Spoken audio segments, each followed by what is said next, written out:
ভাবছেন তো যে বিয়েবাড়িতে কেক কিসের আয়োজন, আর তাও লেখা নন্দিনী।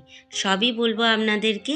নমস্কার, আমি অনু, হ্যাপি লাইফ উইথ অনুর আর একটা নতুন ব্লগে আপনাদের সকলকে জানাই মন থেকে অনেক অনেক স্বাগত। এই যে আমার ছোট্ট সোনাটার জন্মদিন, আগেই বলেছিলাম 26শে জানুয়ারি আমার সোনার জন্মদিন, তো তাই আমরা সকলে মিলে কেক কেটে নিচ্ছিলাম। Happy birthday to you. ওদের খুব সুবিধা হলো একই দিনে বার্থডে আর ওদের রিসেপশন হবে। আর আমার এই সোনা মাটাকে আপনারা প্রাণ ভরে আশীর্বাদ করবেন, ও যেন বড় হয়, মানুষের মতো মানুষ হয়ে ওঠে। আর একটা কেক ছিল, বলছিলাম যে তোমরা দুজনে কাটো, বউ ভাতের হ্যাপি বউ ভাত এই হিসাবে আর একটা কেক তোমরা কাটো। তো আসলে লোকজন অনেক ছিল, তাই একটা কেকে হবে না, দুটো কেক আনা হয়েছিল আর তার মামা মামিমা মিলে, আর সে মিলে দেখেছেন আরও একটা কেক তারা কাটলো। তারপরে কিন্তু আমরা সকলে মিলে, অনেক উঁচু কাঁচা বাচ্চা ছিল, সকলে মিলে কেক কাটলাম। আর এই সুন্দর ছোট্ট বাচ্চাটা কিন্তু খুব সুন্দর করে হ্যাপি বার্থডে টু ইউ বলে গান করছিল। Very good very good. না চকলেট নাও, চকলেট নাও। তারপরে কি সকলে মিলে কেক খাওয়া দাওয়া করলাম, আনন্দ করলাম। আর এত মানুষজন আছে, আমি সবাইকে পরিচয় দিতে গেলে মাথা খারাপ হয়ে যাবে।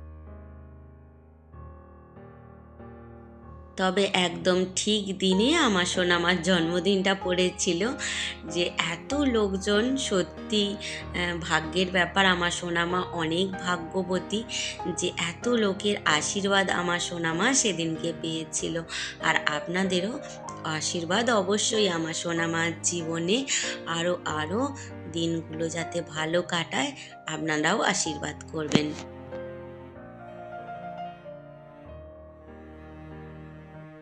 এরপরে কিন্তু রয়েছে বউ ভাতের ভাত কাপড়ের অনুষ্ঠান, তার সাথে রয়েছে রিসেপশন, অনেক অনেক কিছু রয়েছে। আর এই হলো আমাদের বউরানির ভাত কাপড়ের লুক। আর এখানে ভাত কাপড়ের অনুষ্ঠান শুরু হয়ে গেছে। এটা যে সন্ধ্যাবেলা স্টেজটায় ওরা বসবে, সেখানেই ভাত কাপড়ের অনুষ্ঠানটা হচ্ছিল। আর ক্যামেরাম্যানের জ্বালায় তো ভাত কাপড় দেওয়াটাই লেট হয়ে যাচ্ছিল, যে এইভাবে ধরো, ওইভাবে হাসো, নানা রকম, বুঝতেই তো পারছেন। তো এরা যে কি বললো আমরা কিছুই শুনলাম না, এক তো মানুষজনের হই হই, তার উপরে গান চলছিল। আর আপনাদেরকেও শোনাতে পারলাম না যে এরা চুপিসারে একে অপরকে কি প্রমিস করে ফেললো।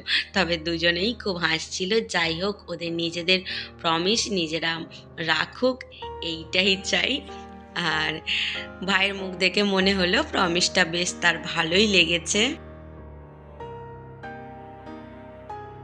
আর আমাদের বৌরানীকেও এই নীল শাড়িটা পরে কিন্তু ভীষণ সুন্দর লাগছিল। ওই যে পিছনে দেখছেন, এখনও স্টেজ সাজানো কমপ্লিট হয়নি, তার সামনেই এখানে ওদের দুজনকে খেতে দেওয়া হয়েছে। প্যান্ডেলে যদিও জায়গা অনেক আছে, তো ভাবলাম এখানেই আমরা আলাদা করে অ্যারেঞ্জ করি।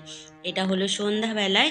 চলুন এবার রিসেপশনের প্যান্ডেলের দিকে আস্তে আস্তে এগিয়ে যাই। এটা হলো বাইরে থেকে এরকম দেখতে। আর এই যে চলে এসেছি আমি ভেতরে, তার আগেই হাজারো ক্যামেরা, হাজারো মোবাইল এখানে রয়েছে। আর এই হলো ভিতরের চারিপাশটার অবস্থা। আর এখানে চলছিল ছোট্ট করে একটা প্রোগ্রাম। এনারা এসেছিলেন কলকাতা থেকে, তো ওনাদের প্রোগ্রাম চলছিল। আর এটা হলো আমার মাসি মেশো, এখানে হলো মামা মামিমা, মাসি মেশো সবাই মিলে প্রোগ্রামটা। ভেবেছিলাম যে একটুখানি গানটা দেওয়া যেতে পারে, কিন্তু ভয়ে পড়ে আর দিলাম না। যাই হোক, ওনাদেরকেও দেখালাম, আর সাথে সাথে অনেক মানুষজনের সঙ্গে পরিচয় আলাপ আর ফটো তোলা। সকলকে হয়তো পরিচয় করিয়ে দিতে পারছি না, তবু আর এই যে নিজের চাঁদ বদনটাও দেখিয়ে দিলাম কেমন লাগছে আমাকে। আর চলে এসেছিলাম একটু মকটেল খেতে, যার কারণেই গলার আমার এই অবস্থা হয়েছিল।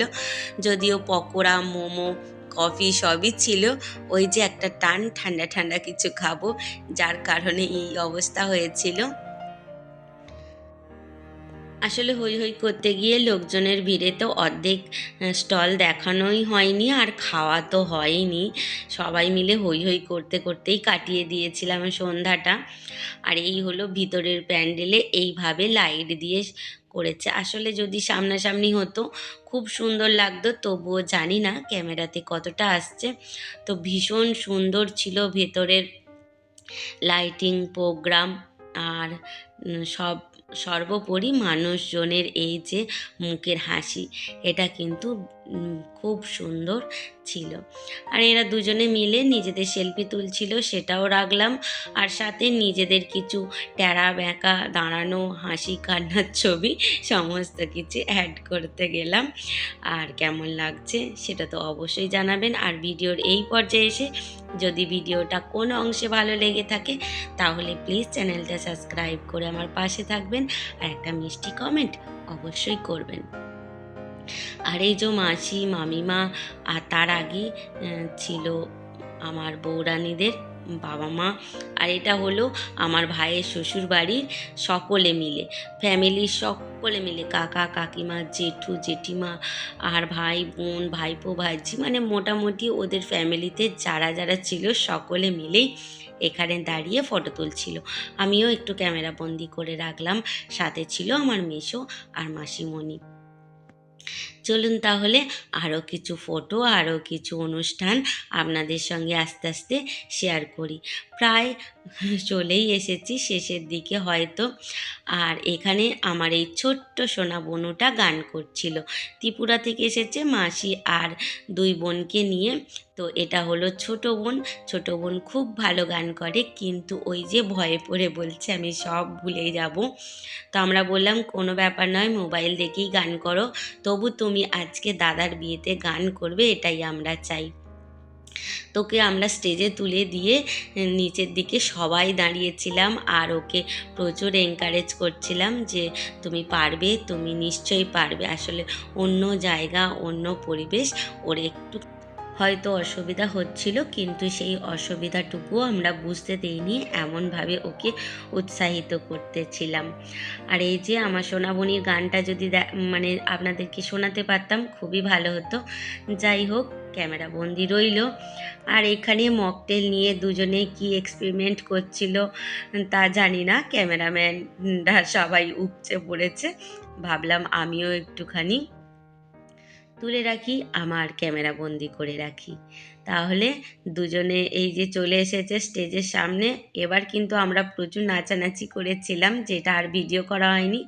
তারপরে খাওয়া দাওয়াতে এসেছিলাম। আর খাওয়া দাওয়া দেখানো আমার খুব একটা ভালো লাগে না, তবুও ওই যে বসেছি এইটুখানি দেখালাম, বাকি খাওয়া দাওয়াটা সেরে নিয়ে আপনাদের সঙ্গে দেখা হচ্ছে। খাবারের মেনুতে অনেক অনেক ছিল, তবু সেগুলো দেখানো হয়নি। আর এটা হলো ভাইয়ের বেডরুমটা, মানে ওদের বেডরুমটা এরকম সুন্দর করে ফুল দিয়ে সাজানো হয়েছে। যেহেতু আজকে ফুলসজ্জা, সেই কারণে ওদের খাটটা এইভাবে ফুল দিয়ে সাজানো হয়েছে। আর এখানে দুটো ফটো ফ্রেম দেখতে পাচ্ছেন, একটা ওর বন্ধুরা দিয়েছে আর একটা হলো ক্যামেরাম্যান যিনি, উনি একটা ভাইকে গিফট করেছেন। তো বেশ সুন্দর ফটোগুলো লাগছিল। আর এই যে বিয়েবাড়ি এখানেই শেষ। আর আপনাদেরকে বিরক্ত করব না বিয়েবাড়ির ভিডিও দিয়ে। এর পরবর্তীকালে যেটুকানি আসছে ভিডিও সেটুকানি আমার ওই যে রান্নাবান্না এইসব নেই। তাহলে আজকের মতো আসি, দেখা হবে আবার খুব ভালো